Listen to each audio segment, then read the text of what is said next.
جب ہم وقت کی قید سے نکل کر دل کے لطائف پہ غور کرتے ہیں تو ان لطائف میں ہمیں سیدنا آدم علیہ السلام، سیدنا نوح علیہ السلام، سیدنا ابراہیم علیہ السلام، سیدنا موسیٰ علیہ السلام اور سیدنا عیسیٰ علیہ السلام کی روحانی جھلک نظر آتی ہے، اور دل کے تمام لطائف میں سب سے طاقتور مقام سیدنا محمد مصطفیٰ صلی اللہ علیہ وسلم کی معرفت سے ملتا ہے۔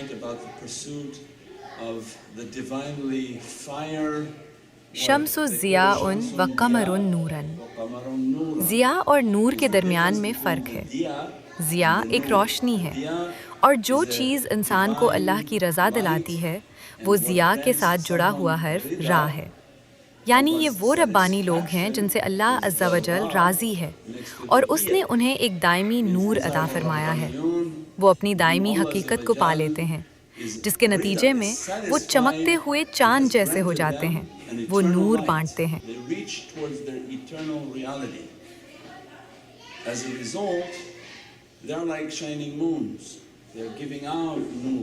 اولیاء تعلیم دیتے ہیں دل کو وسیع کریں۔ مومن کا دل اللہ کا گھر ہے، یعنی اس نور، اس محبت، اس عاجزی، اس راستے اور ایمان، ہر شے کو اپنے دل میں جگا دیں۔ محرم کا مقدس مہینہ شروع ہوا ہے۔ محرم کے پہلے 10 دن اور عاشورہ کی روحانی حقیقت ہے کہ ہر نبی کی ایک دائمی حقیقت ہے۔ اس کی شروعات سیدنا آدم علیہ السلام سے ہوتی ہے۔ سیدنا آدم علیہ السلام کو جنت میں ہونے والی ایک خطا کی وجہ سے اس دنیا میں اتارا گیا، اور وہ ہمیں سکھاتے ہیں کہ مجھے عاشورہ کے دن نجات ملی تھی۔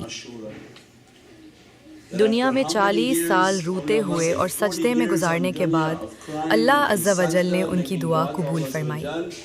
ان کا پیغام ہمیں متاثر کرتا ہے۔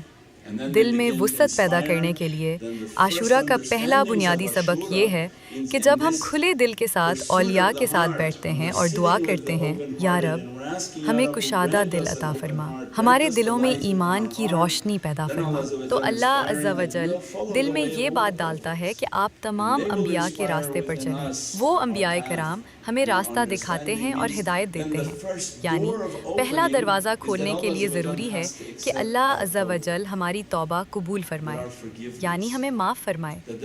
ہمیں زمین پہ اتارنے کی وجہ سے اور ان گناہوں کے لیے توبہ لازمی ہے جو ہمیں وراثت میں ملتے ہیں، یا جو گناہ ہم خود اکٹھے کرتے ہیں، کیونکہ یہ دنیا گناہوں کا گھر ہے۔ ہم جنت کی پاکیزگی کو چھوڑ آئے اور زمین پر آنا ہمارا مقدر بنا۔ حضرت آدم علیہ السلام ہمیں تعلیم دیتے ہیں کہ کتنا ضروری ہے کہ اللہ عز و جل ہمیں معافی عطا فرمائے۔ توبہ کا قبول ہونا لازمی ہے، اور جب اللہ عز و جل کی طرف سے معافی مل جاتی ہے تو وہ آپ کو تمام اسماء کا علم عطا فرما دیتا ہے۔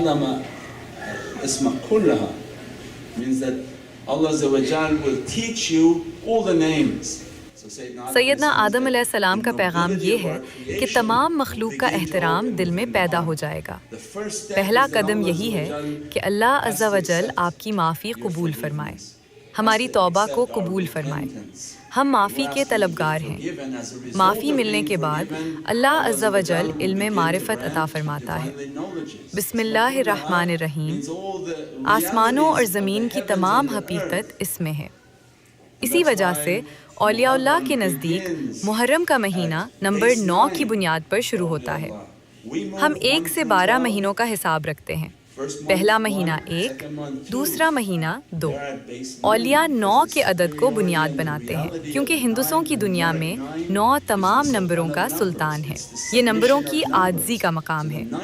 اسی لیے قرآن کی 9ویں سورت سورہ توبہ ہے، جس کے شروع میں بسم اللہ الرحمن الرحیم نہیں ہے، یعنی آپ کو بسم اللہ، اللہ اکبر کہتے ہوئے، اپنا نفس قربان کرتے ہوئے توبہ میں داخل ہونا ہے۔ یا رب مجھے اپنے لیے حلال بنا لے، میری توبہ اور معافی قبول فرما، اور مجھے اپنے علوم اور حقیقت میں سے حصہ عطا فرما۔ اللہ عز و جل ہم سے کیا چاہتا ہے؟ وہ ہم سے حساب کتاب کی ڈگری نہیں مانگتا، وہ فرماتا ہے علم حاصل کرو، علم حاصل کرو۔ جب اللہ کا نور اور اس کی طاقت آپ کو گھیرتی ہے تو نتیجے میں علم ملتا ہے۔ لوگ کہتے ہیں دنیا میں علم ایک طاقت ہے۔ آج ہم دیکھتے ہیں کہ اگر کسی انسان کے پاس لوگوں کے فائدے کی تھوڑی بہت معلومات ہوں تو پوری دنیا اس کے پیچھے بھاگتی ہے۔ یہ ایمان والوں کے لیے ایک نشانی ہے۔